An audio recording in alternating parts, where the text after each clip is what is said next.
Welcome back to Weekend Today on this Saturday morning. The PM will today fly to China ahead of crucial meetings with countries' leaders. Trade and security are expected to dominate conversation as tensions between the two nations remain, fairly fraught. Let's bring in today's talk as we have independent MP Sophie Scomps and our very own Lizzie Pearl as well. Sophie, to you first. It is crucial Albo and the team get this right. Is the PM walking a political tightrope here? I think it is a political tightrope, but it's an incredibly important visit. Think about how far we've come since several years ago when we had those really heavy tariffs.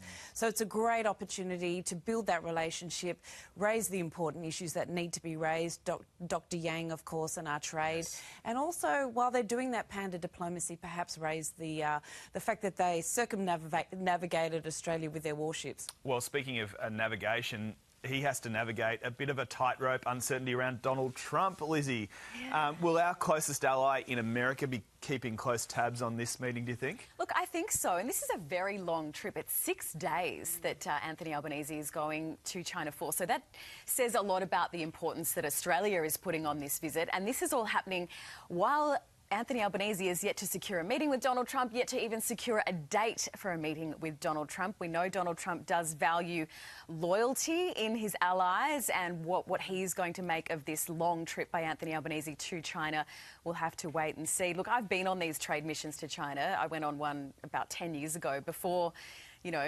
then we had a bit of a dip in relations. The red carpet is rolled out, and it's a very important opportunity for Australian businesses, Australian manufacturers as well, because quite often they go along and get to tout their wares. So it's an important time for Australia. Let's see what happens. Lots of eyes on the PM in the next few days. Also this morning in the news, a report in The Australian is claiming parents using private nannies to care for their children are pushing to receive the same taxpayer benefits provided to families using traditional daycare centres. So if you want to ask you about this, in light of recent events, which are staggering, harrowing, is it something we should consider? Absolutely. All options on the table. And in light of what's been happening recently or what's come to light recently, but also we have childcare deserts in really large areas of childcare deserts. So families need options and they need flexibility. But also we've got to be putting the children front and centre of these conversations. What's best for them, making sure that families are comfortable and they're using trusted resources as well. It's a really important conversation that we're having right now, and we need to get it right, and we need to consider all options. You as independents, are you willing to take this to the government, to the PM? Absolutely, absolutely, because we need to put the kids front and centre and also help families.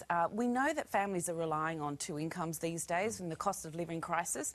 We absolutely need to get this right for so many different reasons. I mean, in light of these harrowing stories that we've seen right the way around the country, Lizzie, do you or can you understand why parents would want to keep kids at home? Absolutely. I mean, parents must be frightened to send their children to daycare centres. We've seen those shocking allegations in Melbourne. In the news today, there's allegations of child abuse charges here in Sydney. So I can totally understand why parents would want to be choosing private nannies. The fact of the matter is Australian taxpayers can't afford to fund every family to get a private nanny. So what needs to happen is reform of the industry. That involves the childcare sector itself, police, governments, all working together to make sure that no child is put in danger when they are in a childcare centre. Spot on. Lizzie, thank you. Sophie, good to see you. Thanks for your time as well.